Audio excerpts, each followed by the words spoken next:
Hi, I'm your host, Bob Powell. We're proud to welcome you to the Exceptional Advisor podcast series brought to you by the Investments and Wealth Institute. This series aims to help you to better serve your clients, differentiate yourself from the competition, and enhance your ability to communicate those differences. My guest today is Dana Cavalea. Dana spent the majority of his career as Director of Performance for the New York Yankees. He is currently working with high-level athletes, coaches, CEOs, and executives in the financial services industry, and he is the author of 2 books, Habits of a Champion and Habits of a Champion Team. So welcome to the podcast, Dana. Thanks for having me. I appreciate it. Oh, it's a pleasure. So before we get going, for the benefit of folks who may not be familiar with you and your work, do you mind giving us a brief overview? Sure, absolutely. I was an aspiring baseball player that wanted to make it to the big leagues. And, unfortunately, I didn't have the talent set to get to Major League Baseball as a player. So I ended up going to college at the University of South Florida. I have a degree in sports medicine. And I got involved with performance-based training. And I started at the University of South Florida as an intern, working with the football team. And the New York Yankees happen to have spring training down in Tampa. So, as a New York guy, here I am in the beautiful, warm, winter weather down in Florida. February comes around and I go up to the stadium down, at the spring training complex down in Tampa. And I park a mile and a half away because I couldn't afford parking to park up close.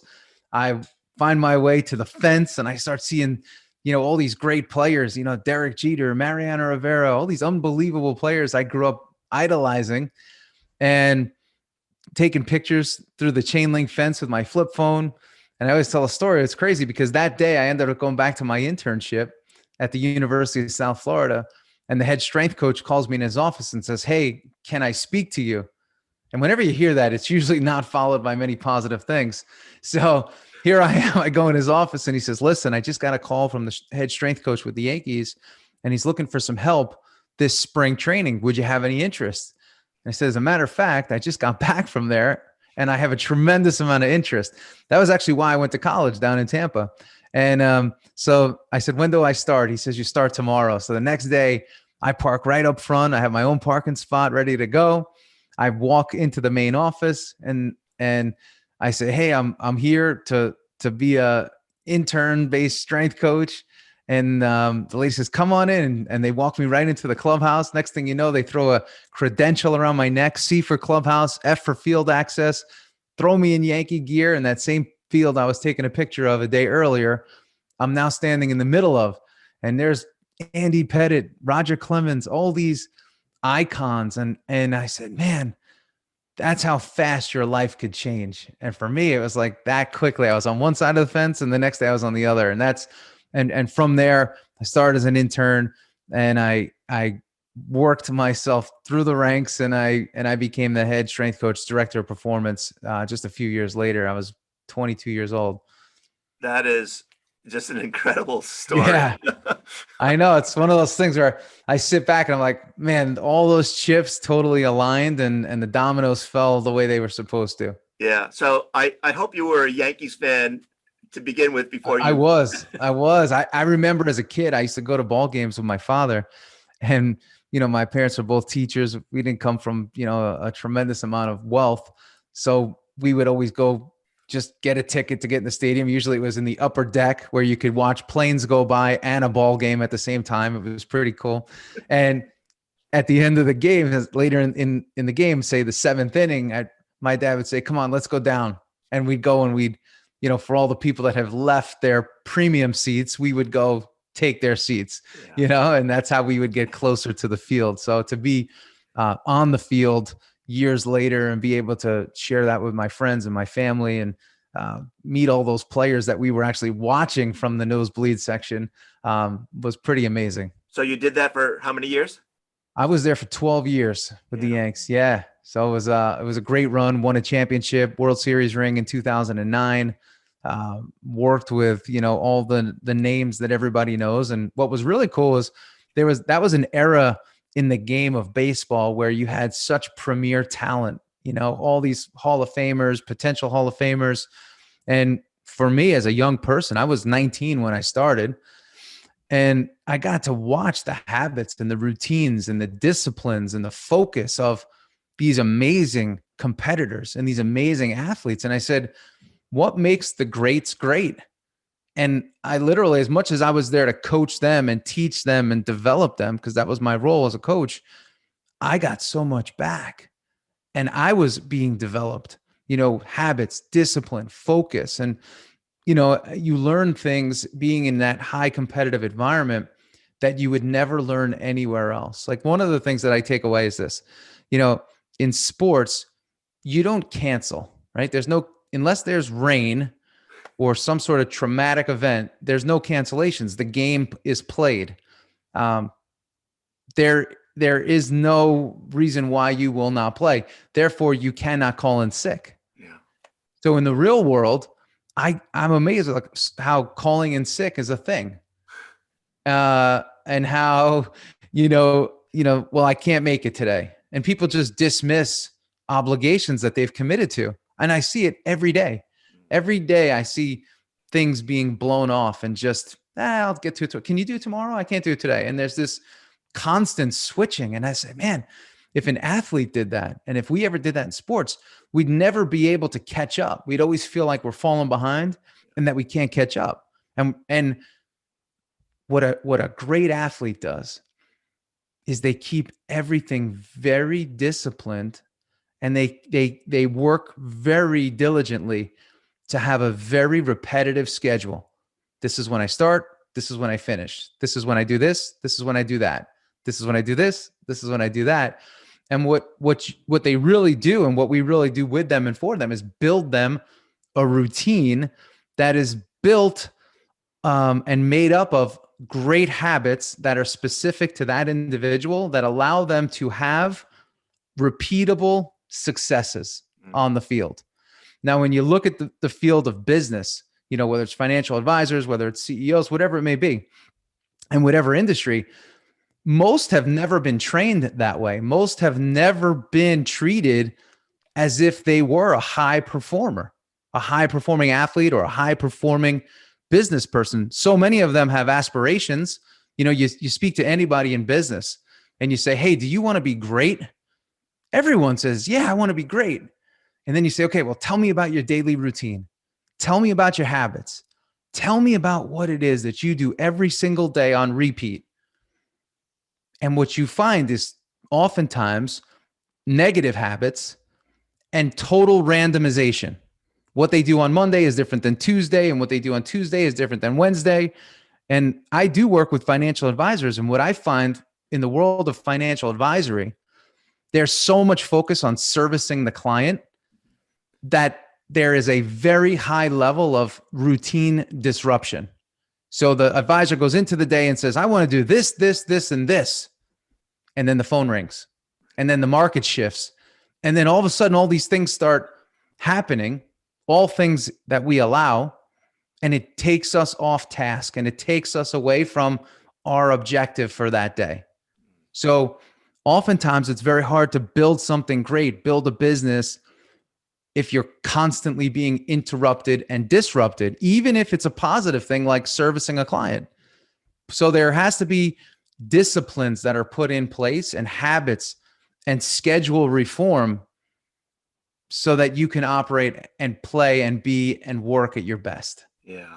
So I do want to follow up on that topic, because so many financial advisors are in that world of client first, that they're willing to disrupt their task list, because responding to a client oftentimes is the difference between keeping them or losing them. Yeah. So you said responding to a client is oftentimes the difference between keeping them and losing them. What's interesting about that is nowhere in our dialogue did I say do not respond to the client, right? Right. Right. But that's what most people think. Most people believe that when this thing rings, when this phone goes off, I got to get to it now. And that's not the case. You have to get to it, but it may not be right now. Yeah.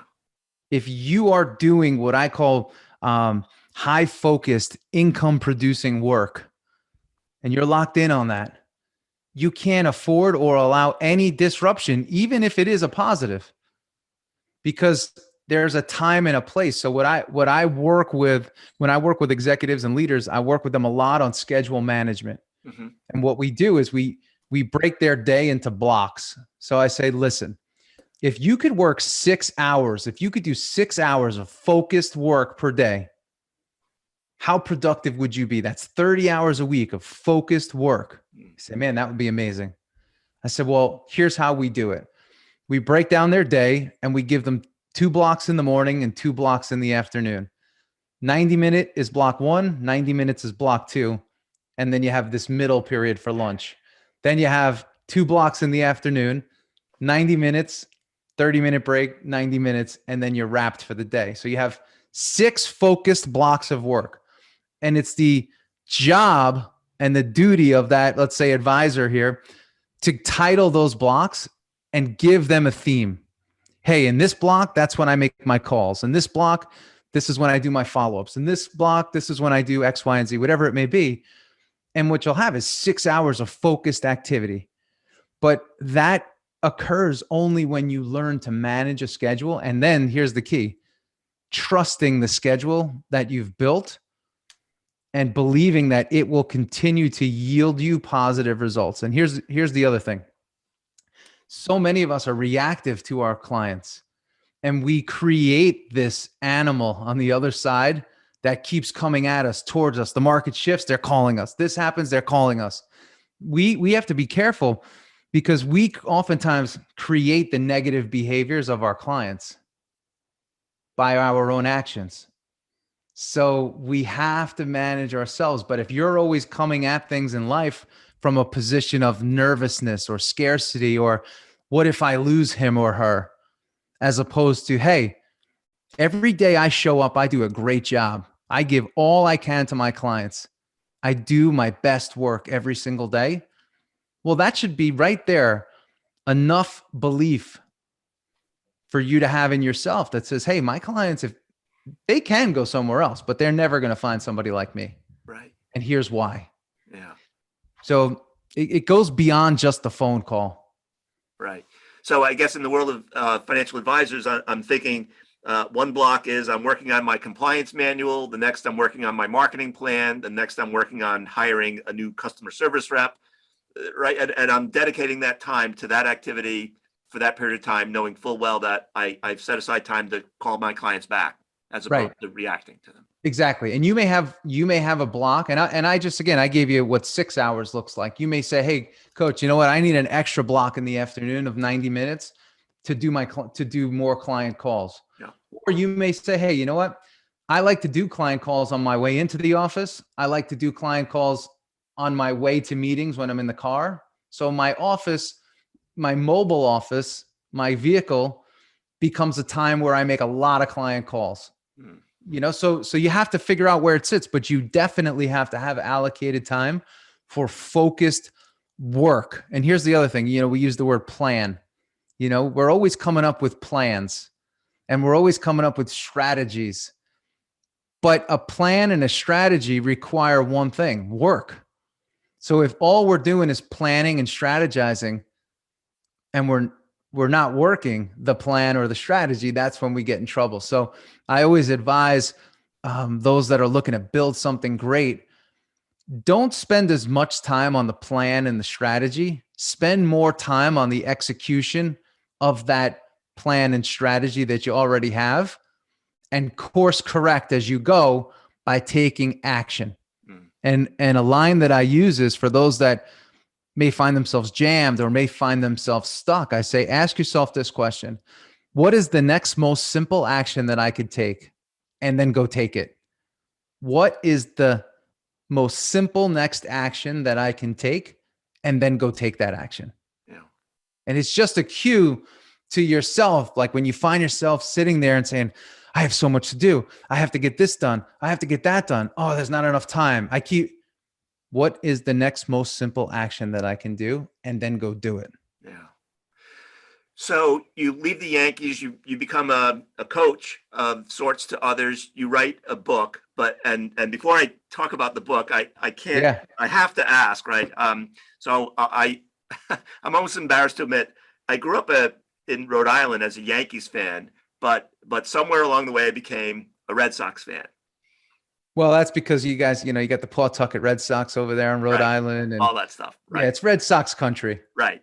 So two things. One is it's hard not to love Mariano. Yeah. So tell me the one thing about Mariano that just set him apart from every other relief pitcher. Yeah. So, I wrote about this. The book that you have is my second book. So the first book I wrote is called Habits of a Champion.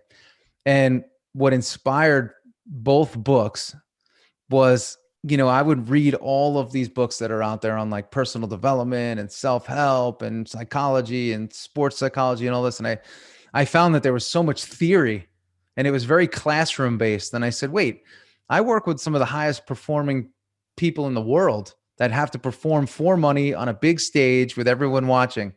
Like, what is it that they do and what makes them different and what makes them great? And when you speak of somebody like Mariano, you get to watch an artist at work, and you get to watch somebody that lives with a tremendous amount of conviction and belief in self, um, and the belief in one's ability. So I tell this story in my first book, Habits of a Champion, where as a kid, I'd be going to Yankee Stadium, like I said, and I'd watch this guy in 1996, this skinny kid from Panama, take the mound and throw 97, 98 miles an hour before 97 and 98 miles an hour was even a thing. And he was dominant. And when you saw him, you saw this scrawny little guy and you said, what the heck is he going to do? And he just started mowing people down. And here I am, we both live in Westchester County, and I go to his house to stretch him one morning in the winter. And that's when I love being around the guys, because they're just so laid back, because there's no competition. And we're sitting in the basement. He's on the table. I'm stretching him out. And I said, Mo, I got to ask you a question. I said, how do you do it? Like, how do you do it? And he looks at me and he goes with a smirk. He says, do what? How do I do what? I said, like, how do you do it? How do you go out there in the biggest situations, the game on the line, and you just get it done? And he looks at me and he goes, buddy, I do three things. He goes, number one, I slow everything down. He goes, number two, I quiet the noise. And number three, I throw one pitch at a time. He says, I control the variables. I control the noise. I control what I hear, and I control what I see. Mm-hmm. And I said, well, what about the big situations? And he says, well, there are no big situations. Every situation is the same. We decide what's a big situation. He says, but every situation is the same. We decide what it is that we give energy to. It's like I had a financial advisory client that I was working with a couple of months ago, and he had a client that was a very high net worth individual working with him. And he says, well, what if he leaves? He's going to leave. I think he's going to leave. And he left. The client left. And for whatever the reason, who the heck knows? And he went somewhere else. And at first, this gentleman made it such a big deal because this big client left. And then he started to say, well, but what if the client's friends leave too that he referred? And we started to make a situation happen that didn't even exist. And what we did was we worked back and we said, what life are we given this? And really, how much are you going to lose? And it turned out that the guy didn't even have that much money invested with them. Right. So we became so obsessed with the net worth of the individual. But really, that person's net worth was not impacting, our, take home, if you will. Right. Mm-hmm. So it's again, we have the choice to make something a big deal. So when you work with a guy like Mo, you get to see how nothing's a big deal. Yeah. And you stay within yourself. Yeah. So as you describe that story, and I think about Mo, obviously he won more than he lost, but in terms of saves and whatnot, right? But he did lose at times. What was his reaction to losing the same as it was to winning, or how did he approach losing? No, that's a great question. So this is now, I was explaining how we were at his house doing the stretching. Well, a year later, he moves into a new house and he says, "Hey, I need you to build a gym in my house. And I need you to take the equipment from my old house to my new house." So me and him, his house is basically vacant outside of the equipment in the basement. And we were waiting. We had like 35 minutes before the movers came to move the equipment. So we're literally sitting in these two chairs that were left in the house in an empty house, staring out the front bay window of the home, waiting for the moving truck. And um, I said, you blew that game back in 2001 in Arizona. Like, how did you deal with it? Yeah. And, these are nudging questions for him because, he's almost like, well, what do you care? And he said, I said, if you had to do it differently, what would you do differently? And he looked at me with a straight face and says, I would do nothing differently. I would throw the same pitch in the same exact spot. He said, you want to know the one thing I was most upset about? I said, blowing the World Series. He goes, no. He says, I was most upset that was the last game of the season and I couldn't get out there again and compete until April. Yeah. I had to sit with that for that many months and I couldn't go out there and redeem myself. Yeah. And that was it. And that's the approach of a champion like that and a competitor like that. And he approaches losing the same way and failure the same way. He says, you can't win and succeed without failure. Yeah. So failure's a part of it. So there's so much in the book that I want to get to. Yeah. If memory serves, you talk about failing forward. Yeah. In the book. Yeah. Talk about that. Yep. Failing forward, because your mentality should always be falling and failing forward. So it's saying, no matter what, by me taking this action, by me taking this risk, I took a shot. And by taking a shot, I have a great chance of going forward. But so many of us were so worried about being pushed back and falling back and being pulled back that it gets us in big trouble. And I have a client and he's in private equity and he's a great guy. And he's got, I want to say 15 billion plus under management of assets under management. And I said, what are you so worried about? He was dealing with anxiety and he was getting just a bit flustered. And he's like, I'm worried about losing it. I said, all right. I said, well, I understand. But let's go through the steps that would have to happen in order for you to lose it. And we literally started the exercise and we're 2 steps in and he starts to laugh.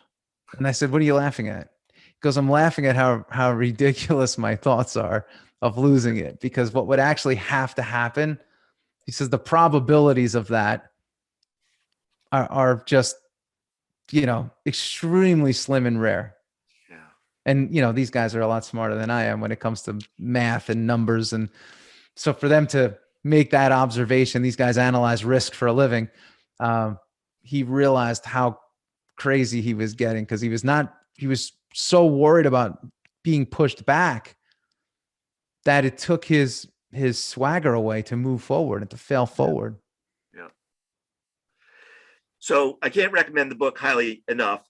There are a couple things that stand out. In the first part of the book, you talk about leadership and building teams. Talk a bit more about what it takes to be a good leader, because so many of our listeners today lead teams. Well, I say the first part of leadership is this. There's a lot of books out there on leadership. There's a lot of talk on leadership today.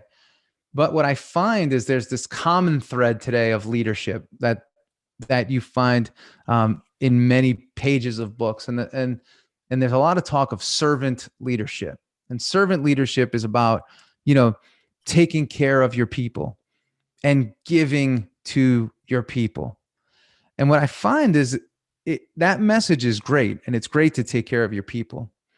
But leadership begins with you, right? Leadership begins with you taking care of your house, how you take care of your family. It starts with how you take care of your physicality, what you do every day to cue your mind so that you're not coming into the office like a ticking time bomb and a bull in a china shop because you're off center, because that is what kills culture. And that is what makes you a bad leader. Even if you have great leadership skills and abilities, if you're unstable because you always feel like you're falling behind and you have your own, demons that you're working against or working with, like, you're not in the best physical shape and you're battling your health and you're battling a relationship at home, or you're not spending enough time with your kids and whatever it may be. Leadership starts there and then it grows outward. So you have to service yourself first in that way. And you need to be a bit selfish in order to be selfless. And then leadership really begins with a personal relationship between you and each employee on your team. And I say it begins with this one question: what does winning mean to you? You got to ask your people that. What does winning mean to you? And what you'll find is each person on your team will give you a different definition of winning. And each of those different definitions provides a level of importance for the individual. So if you know that winning to John means making X amount per year, and he's financially driven and motivated, well, that's how you manage him. You manage him according to what it is that he says that he wants, and you hold that in front of him. But there's no blanket leadership strategy. Some people like to be pushed hard, and other people like more empathy, and they like more, they need a little bit more coddling. Now, if you don't have the ability to do that, you got to ask yourself, do I have the right people on my team? The other thing great leaders are aware of is pace. Are we a fast moving, fast growing company? Is that the expectation we have? Well, who's on our team? Do we have people that embrace a fast pace and enjoy working at a fast pace and rise up to the pressures that come with a fast pace? Or do we have slow-paced people that do great work, but we're expecting them to work at a fast pace when they're slow-paced people? So many teams are built incorrectly just as a result of pace. They have very talented people that can't keep up with the pace of the leader. They may not be a great fit for that team. Right. You talk about in one of the chapters about winning people makes for winning teams, right? Yeah. So it's really a function of, as you're talking, I'm thinking of Jim Collins, who was famous for saying, get the right people on the right seats on the bus, right? Yep. Everyone has to be in the right seat, and the right people have to be in those seats. Yeah. And this is where the word culture gets overplayed as well. Again, there's a lot of these corporate buzzwords today that I find floating around. Culture's one of them. And everybody wants to improve culture. They want to improve communication. But that begins with, making sure that you've identified who is that avatar of a person that you want on your team. I have a gentleman that I work with that runs a financial advisory firm, multi-office. And, we're talking about, he's a former athlete. He approaches his business like a former athlete.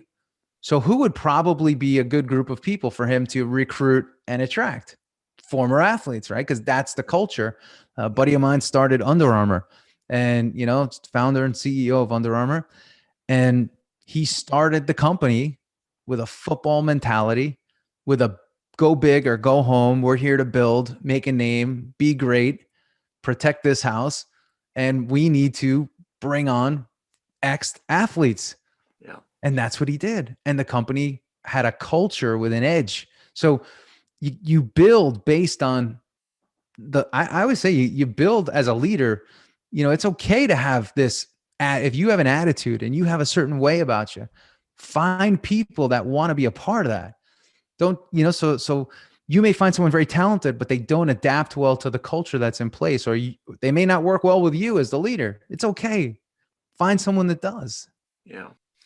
So many financial advisors perhaps think of themselves as leaders, but may not hold the mirror up to themselves to say, what can I do to be a better leader? Any thoughts about that? If they're, if something seems amiss in terms of the reality versus their perception? Yeah, I think that there's oftentimes, reality and perception are two different things. We don't know how we are perceived, and sometimes how you're perceived, it doesn't always matter, right? If you have a strong vision and you have set a target, um, again, you're going to find people that want to be a part of that fast moving engine and that are on that rocket ship. And, again, I coach people from all different industries, and I have another gentleman that I work with that just joined a new company, and they're a fast moving company. They're like moving like a rocket. And he was with a company that was, moving like a sports car. Both are moving fast, but one is moving significantly faster than the other. Can he hold on? That's the question. He was saying, hey, the other company's too slow, and now he's complaining that this one's too fast. So you know what I mean? So when it comes to leadership, when it comes to people management, when it comes to all of these things, we have to really ask ourselves who we are as a leader, who we are as an individual, what it is that we want, and how fast that we want to get there, and understand all of that. That's, for me, leadership takes a lot of intelligence, but situational intelligence, environmental intelligence, and then you have your people intelligence. Yeah. And you can build I was just going to say, you can build a great company off of gut and instinct as well. Yeah. I mean, so at some point, if someone comes to the realization that they're not a great leader, but they're the president or CEO of their firm, what then? I mean, they can't step aside, can they? Or well, do they get coached? Or it's actually a running theme in the new book, Habits of a Champion Team, that says, as a leader, don't be afraid to fire yourself often and rehire yourself under new terms. Because what I love is I get to work with a lot of CEOs and people that run these businesses and run these companies. And there's a lot of self-doubt. There's a lot of self-sabotage. There's a lot of, I'm going to go this direction today, and then they pivot and they go another direction tomorrow. And there's this teetering, and they never actually find their footing, and they never find like a true sense of security and belief that it's all going to work and it's all going to be okay. Yeah. And I call that entrepreneurial paranoia. That's what many people that run their own businesses suffer from. Like, when is it going to end? How good is this year going to be? What if it's bad? What is the effect of all this? So they're constantly hedging and managing risk. And that in turn can make you either A, stronger, or B, weaker. But you always have to be, I would say, if you fire yourself and then rehire yourself under new terms, it's like starting a new job. It's like starting a new position within your same company. Yeah. But it should give you a new outlook as you move forward and into this, into this new phase and this new segment of business. So we already talked a bit about the importance of process, and I want to dovetail on your last remarks about, in the book you talk about the importance of mission, vision, and goal. And I think so oftentimes leaders might forget about their mission or their vision and have that be what rules their process, as opposed to whatever is in front of them at that moment, right? Whatever is important and urgent, so to speak. Yeah. When you forget what your mission is, I mean, think about if somebody in a military operation forgets what their mission is. They can become really a target at that point, and they can really sustain injury or death because they're off mission. The same is true in business. So it's important that you keep your mission in front of you. And in business too, there's also a lot of temptation, to pull you off path or go towards something shiny or move you towards something that may be inauthentic to how you wanted to build the firm or what it is that you want it to be. Like when I built my coaching business, prior to that, I had a bunch of different training facilities, and I had a bunch of coaches that were working for me, and I had facilities and different rents and all this. Like, it was building out to be something that could be scaled and really grown. The problem was I wasn't doing what I love to do, which is coaching people. So I was building something that sounded good, really good when you told people about it. But as a leader, I wasn't very happy with it. I lost my mission. My mission was to coach people and to enhance their performance personally. And as soon as I put the mission back in front of me, it showed me what my next moves were. And those moves were to close and sell those facilities and dismantle what it is that I had built. That also came with a financial loss, but that loss had to be had in order to get back on mission. Yeah. As soon as I got back on mission, the results started to really accumulate and pile up in a positive way, and everything got back on track. So you got to be very careful when you get off mission. You really can become vulnerable, and you can really be at risk. Yeah. In the book, you also talk about having big, hairy, audacious goals. How important is that for? Wow, you're speaking of Jim Collins, right? I took that out of his cookbook. I I I like the way he put that, big, hairy, audacious goals, but they don't necessarily have to be that big. They have to be bigger than they are today. And that just simply means wherever you are, whatever position you're in, whatever your age is, it doesn't matter. Like, just stretch a little bit. Just stretch a little bit. And that may be a goal of learning something new, a new skill that you don't have. It may be the goal of changing a behavior that's always plagued you, or always been that thing that just keeps you down. A big, hairy, audacious goal could also mean that you want to change your way of thinking.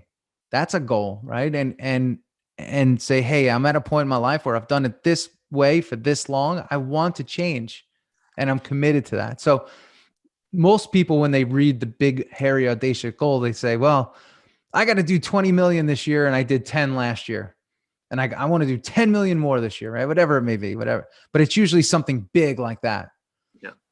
And the individual oftentimes doesn't have the thought process, the mindset, and even the daily operational processes to get to that point of gap closure from 10 to 20. That's why they're not there. So just saying it isn't going to magically say, now I'm going to hit this goal. And it reminds me of a story of a gentleman that I was working with. He's actually in the insurance industry. And like everybody else, he wants to make more money. He's been doing it for 20 years and he wants to make more money. I said, okay, well, tell me this.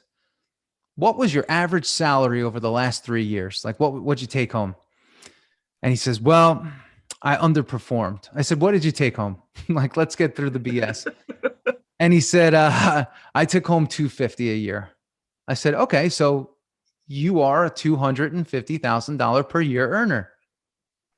He says, well, I should be a $500,000 per year earner. I said, you are a $250,000 per year earner based on how you currently think, act, and behave. Yeah. So you think, act, and behave like a $250,000 earner. So if you want to be a $500,000 earner, you need to change, modify, and start thinking like a $500,000 earner, behaving and acting like that. So what we did was we did an exercise and we broke down how a 250 acts and how a 500 acts. And we saw all of these gaps that existed between his current behavior set, thought set, and action set, and that of, again, who he wanted to become and be. So his, going back to the BHAG, or the audacious goal, was just to close gap and become this person through action that he just wasn't being. Yeah.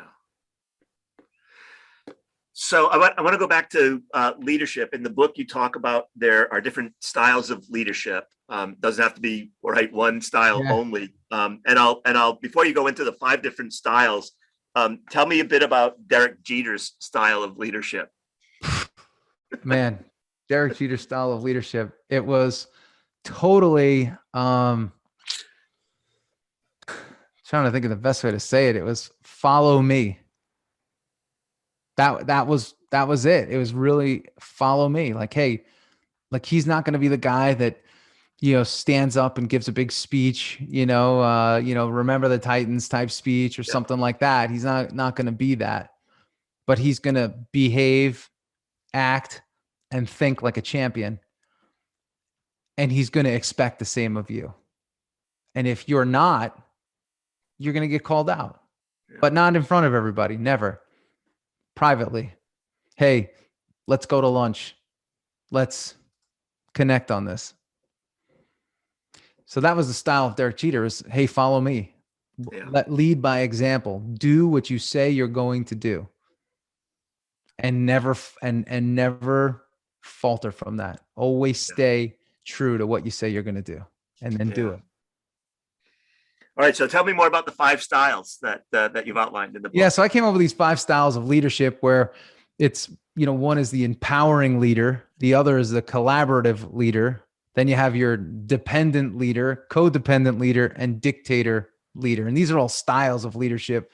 And I said, well, a dictator leader is what probably most are most familiar with and believe it or not, most comfortable with. If you're over, I don't know, I'd say if you're over 35 or even over 30 and more so over 40 and more so even over 50 and more so over 60, you're used to somebody that just tells you what to do. Right. My way or the highway, this is how you do it. Now we're in a very interesting time because most people say, well, I can't get these damn millennials to do anything. And the next generation behind them, watch out. Right. And we create this negative dialogue. And in doing so, we're just not realizing that the dictator leadership style is actually expired. And it's now requires the empowering leadership style and the collaborative leadership style that says, hey, I'm going to empower you. I'm going to motivate you. I'm going to inspire you as a leader. I'm going to do that for you. And I'm also going to collaborate with you. I'm not going to be afraid to say, hey, you've only been on this job for a year or two, maybe 6 months. And I've been on this job for 40 years. What do you think? That's the difference. A dictator says, I don't care what you think. This is how we're doing it. And the collaborative leader says, what do you think? And I actually got this from Ray Dalio. I was listening to something that he recorded, and I found it very interesting. I got a piece of it from him, and he talked about how for so many years he was just a cocky bastard, and he tried to predict markets, and he just believed that whatever he said was going to work out because it oftentimes did, right? Until it didn't. And it was a very, very costly mistake for him. And he evaluated his mistake. He kind of licked his wounds and he realized that he had to listen to other people. And what he did was he created a system for open collaboration. And every person in the room got to give their say and their thoughts and their, opinions on whatever it was. And then he actually constructed a software program that like through data, like showed how everybody's thoughts and opinions weighed. And ultimately he had to make the final decision. But it was an illustration of how a dictator moved into more of a collaborator. And now the firm has seen even more growth than in its previous history of being a dictator. So these leadership styles are very important. And you have the codependent leader where you have almost your people, they need you and you need them but in a negative way. Right. And then the dependent leader says like, you make your people, you almost vacate them of their own confidence and their own decision-making ability. And they really need you. And they actually feel like they need you. And without you, the everything, their life is over. Yeah. There's people that lead from, these different ways, and they may not even be aware of it. But the truth is, you could change. Whatever your style is, you can change. But I have found that the empowering collaborative leader, I call that the king of the leadership jungle. The empowering leader, especially, is the king of the or queen of the leadership jungle. Yeah. So not every team sort of meshes, right? Sometimes there's toxicity on a team. Yeah, there is. And toxicity has to be managed. And in sport, we would always say, I remember the trainer of the Yankees, Stevie Donahue, would always say, there's nothing worse than a low output, a high maintenance, low output player. They suck all the resources dry and they suck. It's like, there's nothing worse than that. But the hardest person actually to have on your team is somebody that's a high performer and high maintenance. Yeah. And I say they're hard because if they get to the point where they hurt your culture and they hurt other people and they become so much to manage, but they produce great work, that's a very difficult person for a leader to let go. Yeah.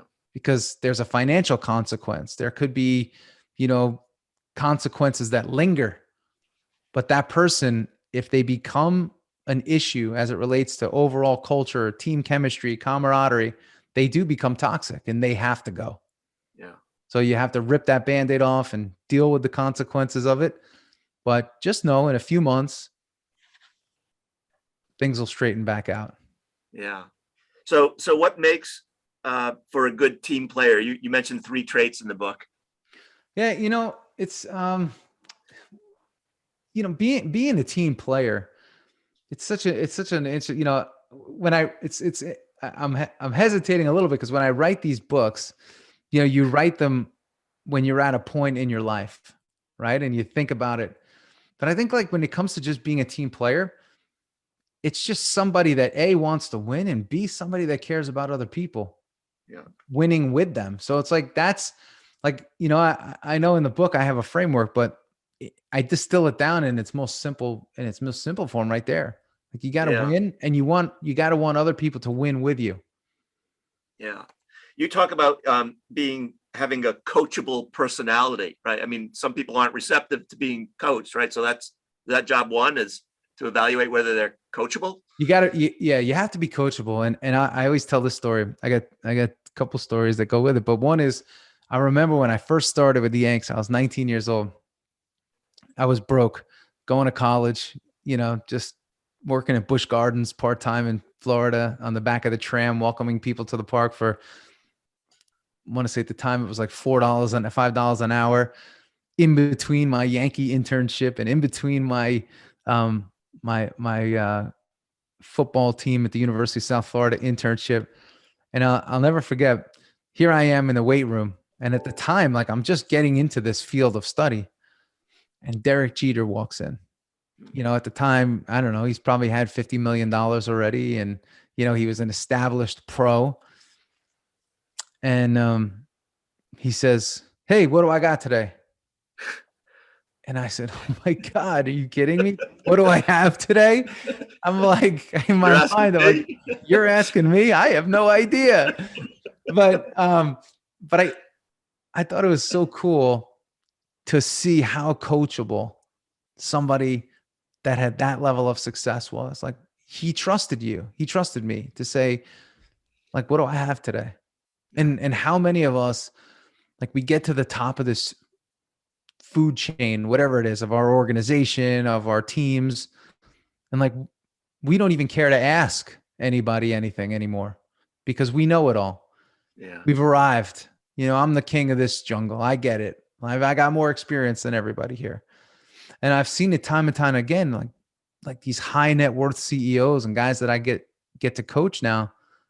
I'm like amazed at how like inquisitive they are and how they just want to know where they can get better, how they can get better. I have some people, the one guy in particular I'm thinking about, he runs a private equity venture capital firm in New York and actually in Switzerland. And I said, Richard, like, you reached out for coaching, but like, what do you need to improve at? And he said, I'm not sure. And I'm like, this is a brilliant man who's had tremendous success in the financial markets. And he doesn't know why he's reaching out to me, but he just said, I want to be better. And I don't know where, but I just know that I want, and I need to be better, and I need to be coached. Yeah. And I'm like, wow, like that's amazing. How many of us just get to this point of arrival and we say, all right, I'm good. I'll read a book here and there. I'm good. But to really be open, to have somebody help you discover blind spots that you may not even know that you have, to talk through situations, because most leaders are on an island, and if they start talking to their wife too much, they may not have one. So you need a place to go and talk through things. And I always say, what I often do as a coach for people is I untangle their wires. Really, I work with brilliant people that sometimes get their wires tangled. So it's a coach's job to provoke a thought, to present an idea that can get them to think for a second, think differently, take them outside of their natural pattern of thought and take them laterally to think differently and spark something in them. And that's great coaching. Never telling somebody what to do, but to spark something in them where they say, that's it. I needed to hear that today. I needed to say that today. And you give them freedom and liberation. And as a result, and in return, they go on and do some amazing things. Yeah. I could easily wrap up here, Dana, but I'm but I can't, because I have one last question, and it's sort of like burning curiosity, which is, in your world as a coach at the Yankees, where the focus is on winning, on becoming a World Series champion, and in a world where I remember interviewing Gordie Howe once, and he said, "Do you think anyone ever remembers who comes in second place? They don't." Right. and so we're in a world where, it's either first or nothing. How important is it to win all the time? Or is it just important to have that as your focus? Well, it's interesting that you say that for two reasons. One, one of the first signs that you see when you get into the spring training facility in Tampa for the Yankees is second place is the first loser. The next sign you see is on top of the whirlpool, where there's a sign that says you don't win championships in the whirlpool. Yeah. So, and it was the Canadian ice hockey team, if I'm not mistaken, that threw their silver medals into the stands, right? It meant they didn't win. I don't know, but I'll have to check that out. But here's the thing: you have to have an expectation of winning all the time. And some people may challenge that and say, well, but it's not possible. But winning has to be defined. As I work with people now, as we're getting towards the end of the year here and we're planning for 2022, one of the questions is, hey, what were our wins for 2021? But the other question is, what do we need? What did we need to be better at in 2021? So it says, hey, everybody has wins. One of the tools I use with people is a book of wins. Every day, write down 3 to 5 things that you won at. Could be being consistent at something, doing something that you didn't want to do that you did anyway, whatever it is. But winning should be front of mind. But winning has to first be defined. What does winning mean to you? And if you could define that and define it well, that is critical, because then you could put the process in place and the plan in place to do that. And you win and you win and you win and you win. But, next week I'm doing a talk, and that's how I kick off with a Vince Lombardi speech on winning, winning. And whenever you say that word, winning and becoming a champion, that sparks something in people, because we all want to win, and we all want to win. And if I speak to groups all the time and I say, how many of you want to be champions? And everybody raises their hand. And then I say, well, how many of you are champions? Not a lot of hands go up. And the thing is, you got to start seeing yourself as a champion right away. Today, hey, I'm a champion. I'm a champion and I'm ready to go. And I call that cueing. Every day you have to cue yourself up as to who you want to be. And if you cue yourself up consciously and you don't live by default as this person that either had a good day or a bad day, you got a great chance of winning. Yeah. You mentioned Lombardi. One of my favorite books is When Pride Still Mattered. I don't know if you ever read it, but it's a great book, and I put it on your book list. And there's a memorable section in the book where they talk about Vince's father, who had tattooed on his fingers the words "work" on one hand and "play" on the other. Yeah, I love it. It's good. I That's mean, what we do. we are meant to work. We're meant to work. We're meant to push through resistance, and we're meant to overcome. That's the human spirit. That's the spirit that moves things forward. Mm. So we've covered a ton of ground. I don't even know how much time we've spent together, Dana. Is there anything that we haven't touched upon that you would love to make mention of, or anything that you've already touched upon that you might want to just reemphasize before we wrap up? The one thing I want to say to everybody is this, like two parts, right? One, you are 100% responsible for the energy that you bring to the room. So show up and bring your best. Like, don't wait for the room. Don't let the room dictate or the day dictate who you are and how you're going to be and how you're going to react, right? You bring it. You play offense on your day. And when you bring the energy and you play offense and you have a belief that you will make it happen, you will make it happen. Your team will make it happen. You'll be amazed at what you make happen. Well, on that note, I want to thank you on behalf of the Institute for chatting with me. I'm certain that everyone who listens to this podcast will get a lot out of it. Remind folks how they can get a copy of your book before we wrap up. Yeah, absolutely. So Habits of a Champion, I have it on my website. I do signed copies at danacavalea.com. And then it's also available on Amazon. All right. Thank you again, Dana. It's been a tremendous pleasure. Thank you. Cool.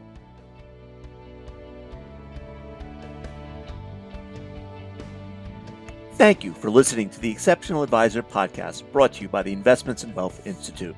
If you've enjoyed this podcast, please subscribe through iTunes, Spotify, or our website at www.investmentsandwealth.org/podcast to get the latest episodes of our Exceptional Advisor podcast series.